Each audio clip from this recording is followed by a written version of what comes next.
And I see that we are on Twitter. Let's see if we can show up on YouTube. Technical challenges, folks. Okay, so I don't see I anything see on us YouTube. on the YouTube, Okay, YouTube, I right? see it as well. There we The go. YouTube. Okay, and it looks like it's switching video between us, so that might work. Okay, well, one moment. Let me welcome, folks. we are getting, I'm improvising some live streaming here. I'm just figuring all this fancy stuff out. Okay, so let me switch over here and let me stop my share on Zoom. So welcome to the lucky individuals who get to see this technical challenge in progress as we try to figure this out. My usual streaming solution, we had some technical difficulties and internet performance issues for some reason. So we are falling back on a Zoom meeting with a live stream here, and never done this before. So it is the first time we are doing this, and I'm welcoming Waldo, AKA Eric Waters. Thank you for joining me. Well, thank you for having me. Excellent. Okay, so we'll see how this goes. And I see there's a giant Zoom logo in the bottom right corner, just so that no one mistakes which tool we're using, right? Okay, so this started, let me, I'm gonna have to manually switch between all my, my different screens. So let me, sorry about that. Let me screen share again. And here we go. So this started when I tweeted a small code sample based on some automated testing that I was doing with Business Central. So I was going through Luc Van Vuut's book on automated testing for Business Central. And one of the code samples was resulted in this single line: library sales dot create customer. And I wrapped this up in a local procedure, create customer. And let me just see what quality we're getting. Oh, 720. I am so sorry. So we may have to redo this when I can get a better quality, but not a lot of code per se. And Waldo, if you do show code, you're going to have to really crank up that font size, I think. But anyway, it started with this screenshot of a local procedure, create customer. And Waldo jokingly replied via Twitter, like, okay, you have a local procedure that's calling a procedure by the same name. You're using the same variable name. And so it was just a sample from the learning exercise, right? So it wasn't really intended to demonstrate coding, but I thought it would be a good opportunity to discuss it since Waldo brought it up, right? And have him explain to me what some of the points were and lessons that we can learn from this seemingly simple example. This is only really just 2 lines: local procedure and then the library sales call, right? So what can we learn from this? And I have 3 questions that came out of this. And another one with global variables. And then there was a 4th one that came up just recently on Twitter about handled equals true. So I thought we could talk about these. So you had a point about function naming. So let me just stop the share. Let's go back to our full, beautiful video here. Okay, so function naming. So you pointed out that I have a local procedure called create customer, but that is also calling the library sales create customer. And what would you want to say about that? Well, basically, how I read it, and that's also why I commented. By the way, I'm never joking. That was a joke. Never. But basically, you're at that point replacing 1 line of code with 5. Okay. And that's right. Yep. And that's the point I don't really get in terms of coding in general. So the one reason that I would see to do that is readability. And fine, but you can also turn that around. If you see the snippet of code which calls out to a separate local function, which basically calls out again to the library. It makes it in the original function where you call your local function, makes it more readable. Sure, that says one sentence, let's say create customer, but it makes it in the same, and that's basically my problem, which is not really a problem, obviously. I mean, I didn't want to make a fuss about that.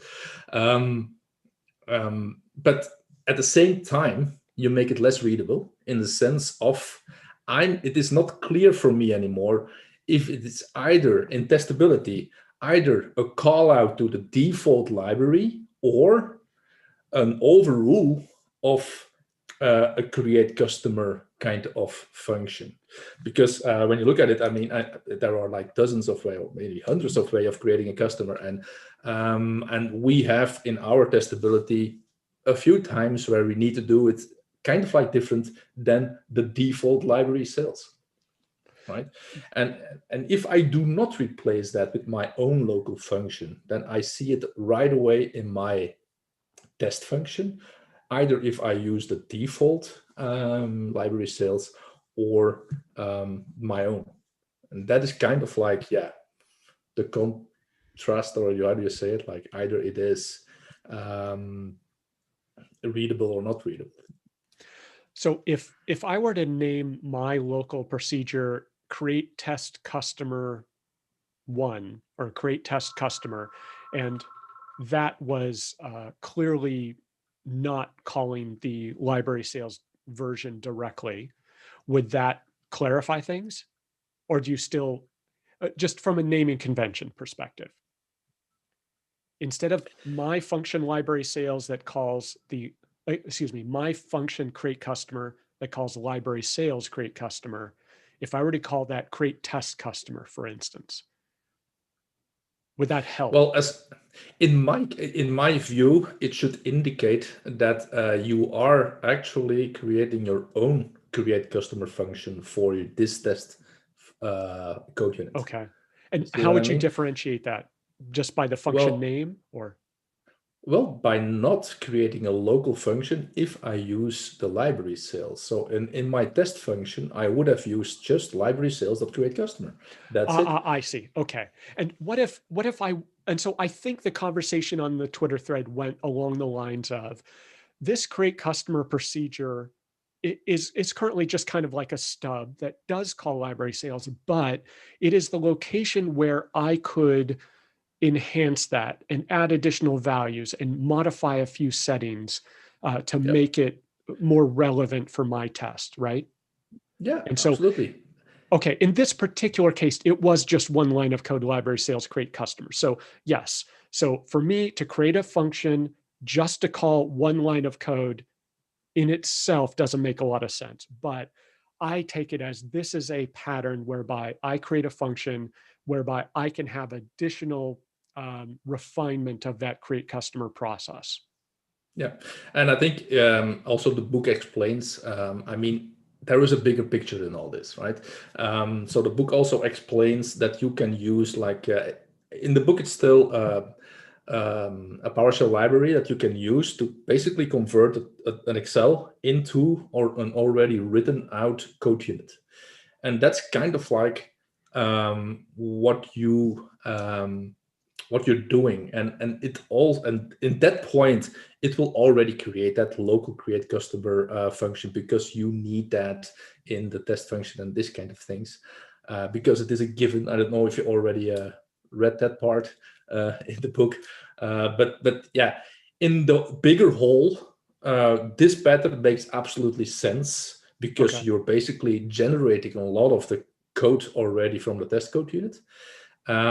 We don't do that. We don't use that Excel, nor are we generating the code from an Excel. We basically just start typing like a new test code unit from scratch. And of course, if the code is already there, it's easy to just add the library sales.create customer in the already created local function.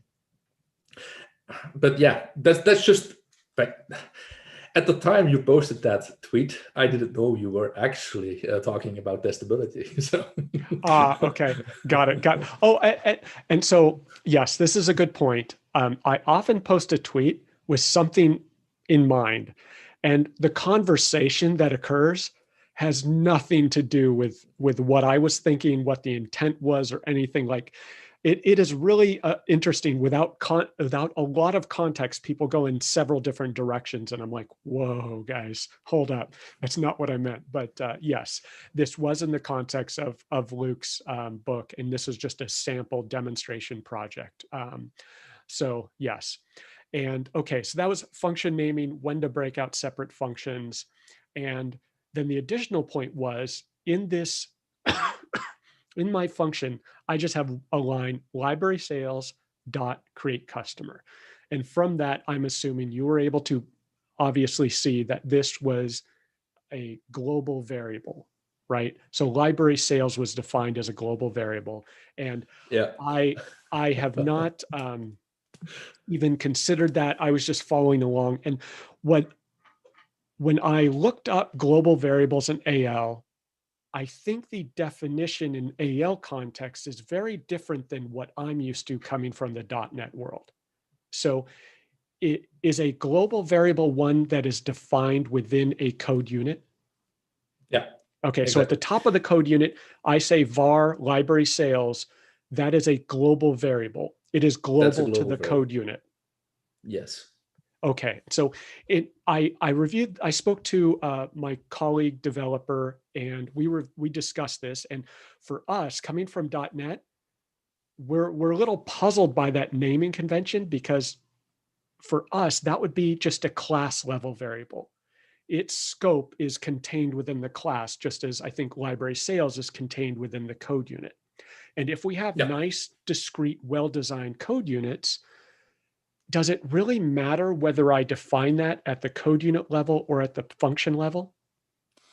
The thing is, I have to see what I'm saying, but I don't really believe in well-structured code units, in a sense of you don't know where it ends up like in 10 years as a well-structured or a well-unstructured code unit. That's the typical thing that we have seen for many years, especially in CAL.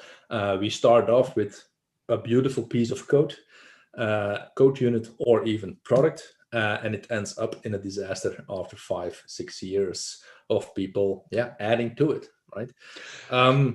So that's why I would like to reverse it a little bit.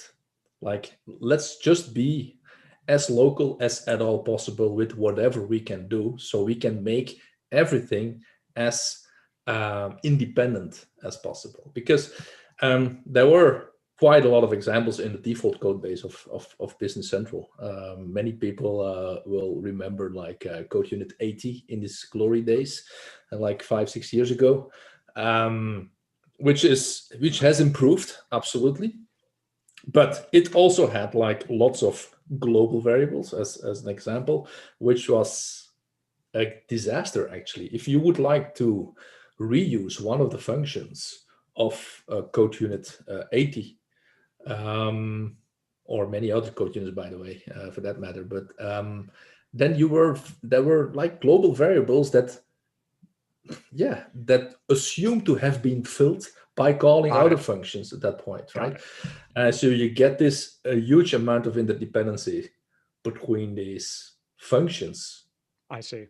While it could have been solved by making them parameters of the function. Got it. So the global variables in a code unit resulted in a presumption of a particular state, right? So Yes. when BC called those functions, it had handled everything to produce the appropriate state in order to populate those, get everything set up so that this function could operate properly. But when external callers attempted to call that function, the state was not present. It was not initialized, populated, whatever the appropriate values. Yeah. Okay. Now, Got it. and that's probably now less of a problem, especially with the base app, because a lot of refactoring has been done. But in a general sense, I think global variables, and there are absolutely reasons to create global variables, but in the old days, let's say, they were created because of laziness, right? If I would have created a global variable, I would have just have defined it once, and I could Yep. use it in multiple functions. That was kind of like the Right. case, Right. kind of like the same as what you see with the library sales. You need the library sales in multiple functions, most probably. But yeah, let's define it once, and that's it. And you kind of like making, yeah, there are a lot of reasons to not do that, but obviously, yeah, you make, for instance, your code less copyable. Let's say you have this big chunk of library of code that creates a customer, and now you need it in a different code unit. Well, because it depends on a lot of globals, and you don't really know which ones, because all the globals are just one big pile of globals. You cannot just copy that one function to your Right. other test code unit and then maybe define it for that one. You also need to like define all these globals and stuff like that. So I think in general, I'm a little bit exaggerating, because we are talking testability, which is definitely not just business logic coding. But But no, yeah, I think the broader conversation makes sense. This isn't necessarily just about testability. of course. So coming from the .NET world, I had two questions that we think of in .NET as to when we declare something and how we persist it. And one is, in the context of, say, library sales, I think of that like a static class. Like, it's not instantiated. I don't have an instance of it. It doesn't maintain state. I can just blindly call it, like a function add. A plus B equals C. I supply the necessary values to make it work. It supplies the result, and it just goes away. It's non-persistent, for instance. So for me, I think of the library sales as relating to the, and this may be an totally incorrect assumption, as being this static class that I can just call to say, hey, library sales, create customer. I don't have to initialize it. I don't have to populate, initializing values or anything. And it works, and then it goes away. Is that accurate? Or is that a dangerous assumption, because who knows, library sales may require configuration? It might. Well, Okay. in Business It Central, depends. you never know, but I think for the Got it. libraries, it's a quite safe assumption that it Okay. is as static as it can be. I would love to have real static code units where I can just call the function instead of Yep. having to initialize the code unit. But yeah, I That think fair requires, assumption for, yeah, okay. that's It would also require that why, those are yeah, designed in a particular manner to support that, right? yeah. Okay. Got it. And then the second thing that comes to mind from the .NET background is, we think of instantiation as an expensive operation. So if I'm going to set up a database connection, I do not want to have to create and initialize and produce that database connection on every call to a function. So we can create that object and initialize it at the class level, which kind of like the global variable here, that persists, and .NET happens to have the plumbing to handle connection pooling to keep that connection alive across multiple function calls. And what we have heard over the years is, oh, that's expensive, so you want to minimize that type of call, persist it such that it can be reused. Is that a concern in AL? So for instance, if I had a global library sales versus a function level library sales, is there a cost to invoking library sales as a variable every single call to create customer? Yeah, most probably there is a cost. Yes, Okay. you need to basically you need to load the code unit object to be able to get to the actual Got it. function. Kind of like the same thing with events. If you have like subscribers in multiple code units or all subscribers in one code unit, it's yeah, you need to load the code unit at some point Got it. to be able Okay. to run subscriber. So yeah, there is a cost. The question is it that significant that you need to put everything in one object or in one file or in that? I don't think so. I think it's a bigger cost not being able to maintain code than it is to worry about loading an object or loading a code unit. And typically the performance, at least in my simple scenarios, it comes in when I'm doing 1,000 of something, right? So if I know I'm going to be loading or processing 100,000 records, I need to care about optimization. When it's via UI operation or manual operation, the user's going to do, they could click as fast as they want, and they are not going to notice the 20, 50 millisecond delay at all. No, I don't believe so. Yeah. There are other things to take into account in terms from performance. But again, the example is testability. And in terms of testability, I think it's fair to have this library sales global. As you said, it is quite static. It is actually fully static in my opinion. There is actually not really a reason to not have it global. There is not going to be like an interdependency other than that copyability, obviously, right? Yeah. Okay. So, and we have a few questions coming through on the live chat here. So let's see. Wow. So I'm trying to interpret some of these because we're obviously getting back to them. If you do the standard library to create a customer, then do something additional, that's a good reason to consider a function. Jeremy points it out, and that's what we discuss. So if I'm going to tweak that customer record in my code, it makes sense to potentially have my own separate function. And I would agree, maybe it makes sense for me to call it something other than create customer. That's fine. Consider moving an enhanced function to library-my sales. So maybe I need to have a code unit that I call, and instead of having that as a procedure in my test possibility, depending on how elaborate I want to get, right? Well, the thing is, what we tend to do, since a lot of these, like this create customer, right? If you override it, you might want to use it again in another part of your testability or another part of your app.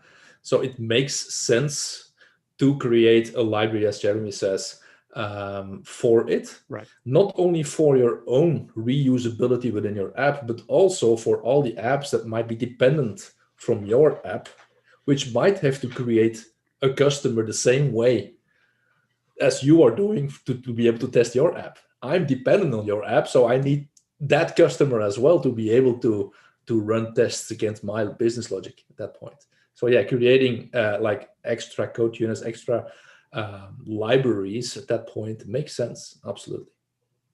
The app dependency, the concept, I get it in concept, but I personally have not had to deal with that in any of my customer projects. It's typically, I have an isolated project and no one depends on it. Maybe I will reuse one of my own libraries in this other application, or I'll pull in a class file or whatever. So I'll reuse my own code. But the concept of external dependencies on my code is definitely foreign to me in practice. Like, I get the concept, but I don't know what complications and problems come up. So I need to start thinking larger, from a larger perspective in that regard.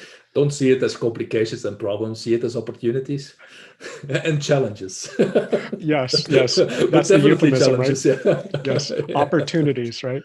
Okay, yes, so another comment here is, Jeremy says, the upcoming ATDD VSC extension will work like the mentioned PowerShell generator. Okay. Which is a statement, not a question. Yeah, I'll have to speak with Jeremy about that to understand what that means. That's over my head. Well, I can tell you, it's basically the PowerShell library that I was talking about, which was mentioned in the book as well. What Luke is doing, I think, together with David, and maybe Jeremy is also working on it, they are turning that into a VS Code extension. So from VS Code, we will be able to generate testability-driven code. Based on my existing code, right? It scans my code and generates the test for it, essentially? I don't know yet. I don't know yet if it, because I'm not involved, but I think as a first version, it will be that Excel I was talking about, where you prepare the outline of the tests and then generate the code from that Excel. Okay, like I think I saw something on Twitter about that, and I'll need to look into that more. Okay, so Darren says that global scope is for the whole object. So I'm assuming referring to the code unit global. Okay, and catching up with Jeremy. Yeah, if you call the function from outside the object, globals require some thought, right? Do they need to be initialized or have prep? Item tracking systems are a nightmare of globals. The test libraries are configured to work in a very static style. Yep, base app components are not built in that same way. Yep, and intense object caching in the service tier to make the code more efficient and trust the engine. So probably the extreme optimization of where to declare a variable is less of a concern than considering the reuse of that code and minimizing dependencies and pre-initialization or population of variables to maintain state. Makes total sense. Yeah. Okay, and with that, that was relatively basic stuff, but being new to AL, it's all new. So some of these things are very different than what I'm used to. So the last item on my list was handled equals true. And this was a discussion that came up on Twitter. And I think you started this, right? No, I didn't start this. I think it, I forgot. I don't remember who, but someone pointed out that some ISV solutions were marking handled equals true, and that was causing problems. And I was wondering my developer and I had a chat about this, and we're trying to come up with I get the concept, but I couldn't think of a real world example or a simple example demonstrating where that would cause a problem. Do you have like a really simple example showing that? Well, I prepared an example, okay, but it's not real world. That's fine. That's fine.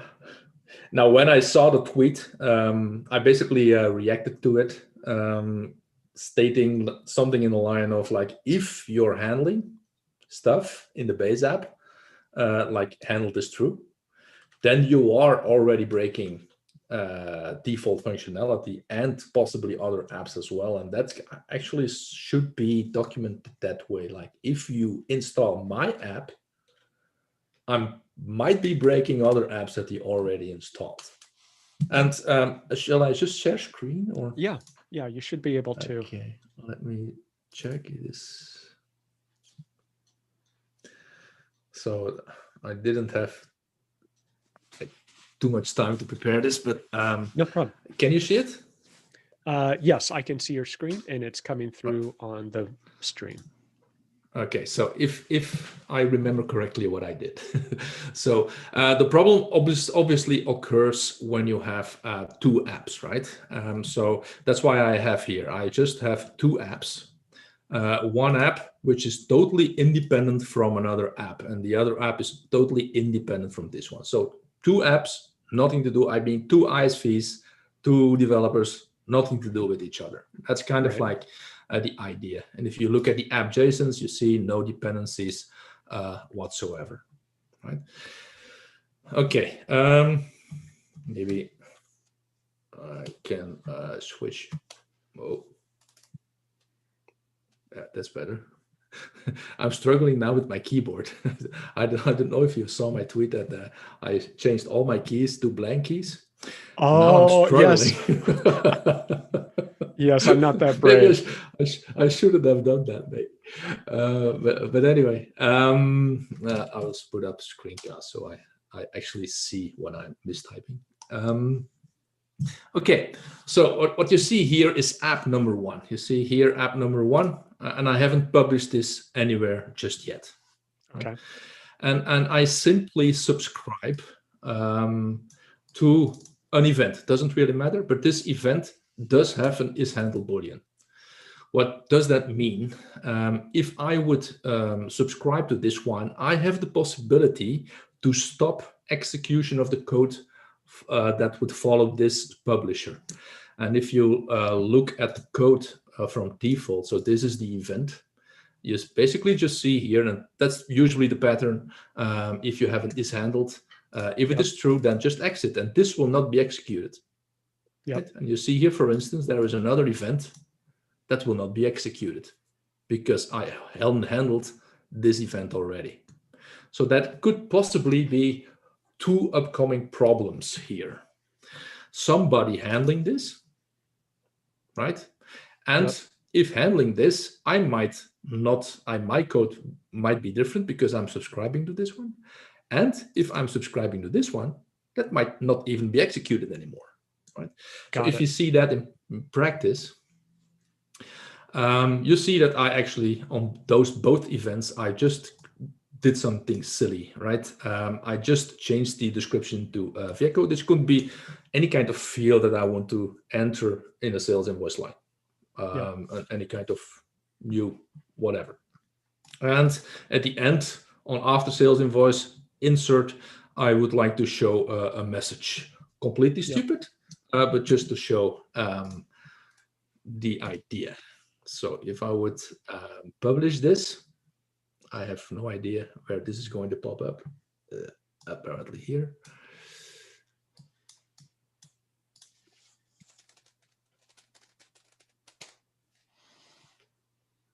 So in a way, these are my sales orders. If I would like to pick one or just publish it, might not be warmed up. Posting post. Okay. I hope my code works. It's not that fancy. Oh, it is going through some breakpoints, so that looks good, right? Okay. So it goes through my code. Didn't get the message, but I should have.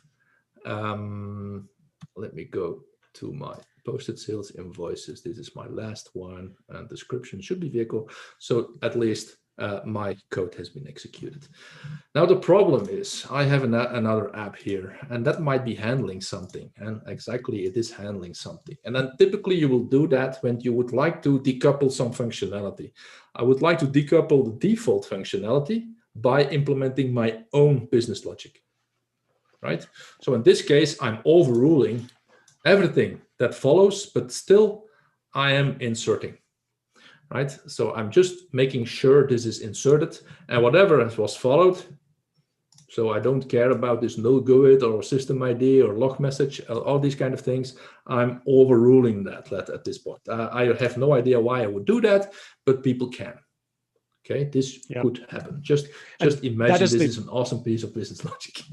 And the true parameter is what is causing handled to be set? Yeah, okay. Because this is a by reference. Oh, it's a by variable. Okay, got it. Is handled true. Got it. Okay. Exactly, and that basically is returned to the original. So if that's all of the 2 lines of code. That's it for this app, and I will publish this one. And I will stop this one first.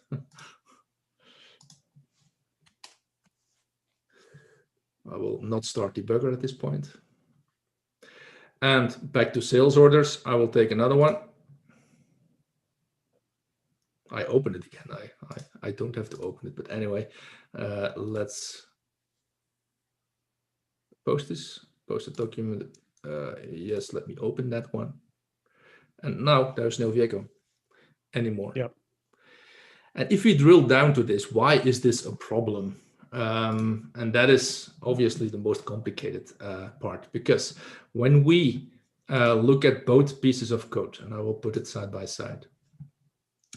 So this was my app 1. Maybe app 1 should be left. So let's switch it around. So I'm both subscribing here, right? So both of this code will be executed. And now the order will be important. Right. right? Because if this is executed first, my description will be vehicle, and this is second, vehicle will be inserted, Yep. right? If this will be executed first, it is already inserted, and yeah, I will change the description, but it's not going to be modified anymore. So description is basically lost. Yeah. So now order executions will take a place in whether my business logic is still working while I installed app 2. And obviously this will never be executed because this will always be handled, right? So I will never get that message. Now, we didn't see the message. That's probably will have another reason, which I don't know, but maybe I took the wrong order to post. But yeah, that is kind of like the issue. And so it seems to me, not, as an outsider, to be kind of dangerous / scary that anyone can mark is handled equals true for a core Business Central process. Yeah. That would concern me. It should. Okay. It should. So for example, let's say I want sales tax calculated on an invoice at some point. If someone marks that is handled equals true, then just stuff will stop working. And I imagine that is not a fun process trying to figure out what is causing that to fail, which I think was the point of the tweet, right? Was that James? Yeah. I'm trying to remember, but anyway. Yeah. Okay. So I think yep, I get it. That sounds kind of scary. And so do people suspect this is occurring accidentally or unknowingly? Unknowingly, absolutely. This will occur unknowingly. And the more apps customers install, the more chance you will have that you will have this issue. I think there is a very good reason why customers should not be able to install apps by themselves without going through partners, because partners should be able to validate the combination of apps. Yep. And this is, maybe the main reason, not handled through, but the combination of apps. They can just make things incompatible. It's just the way it is. The good thing is my tests will fail now, right? So if I would have testability here on app number 1, it will fail with app number 2. If I do not have testability, I wouldn't have a clue to figure things out. But it also, when you test your application, you test it in isolation. Typically, you can't you can't anticipate the 15 different apps that a customer might have installed in their environment, right? Exactly. And in many cases, when tests fail, it's not that bad. Tests just fail because maybe there is like a user interface action that pops up, which the test didn't expect, which is fine, but not for the test. So in many cases, failing test is not. It's just an indicator, like, okay, there are things that wasn't expected, but it shouldn't be that big of a problem. But in this case, it would be a problem, obviously. Now, maybe I can share one tip.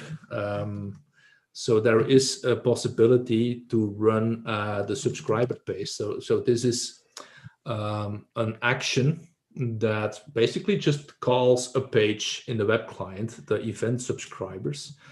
Now, this is interesting information for that perspective, because at this point, when I would search for this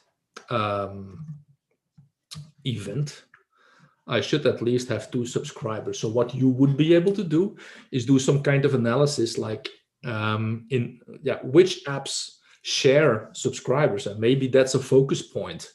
Like this, you can put this in Excel and create a pivot table and maybe analyze possible problems like that.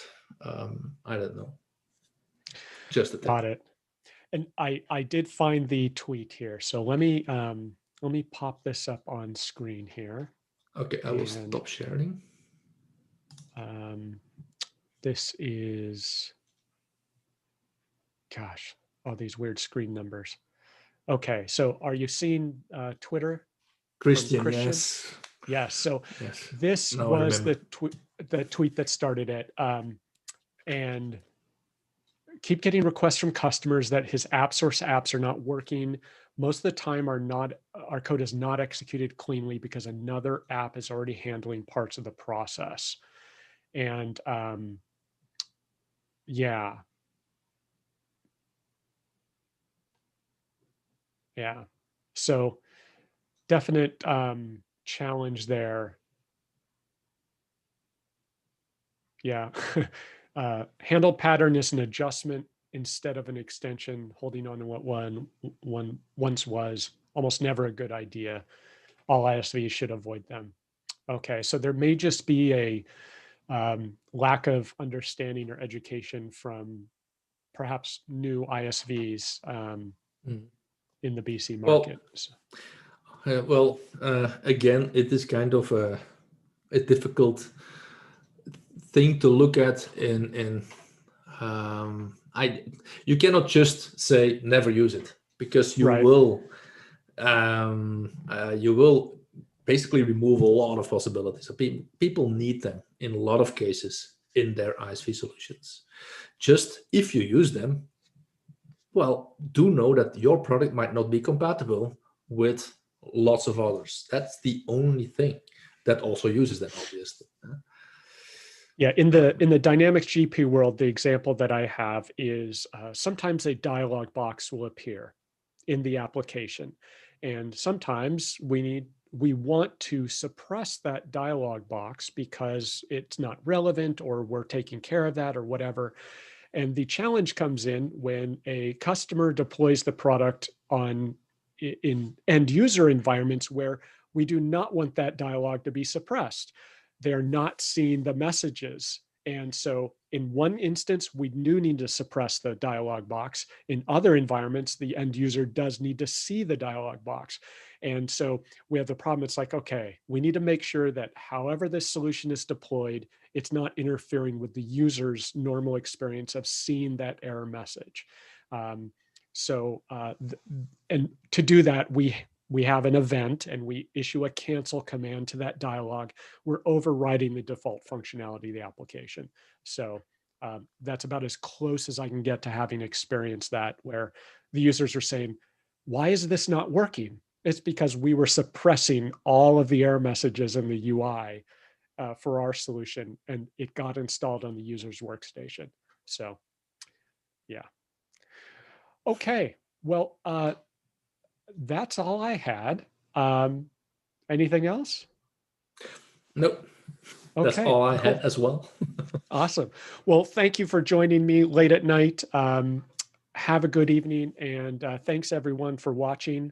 And how do I do an outro here in this Zoom world? But okay, thanks for joining, and I'm just gonna send this as our outro. Okay, thanks, Waldo. Have a good one. Okay, thank you. Bye-bye.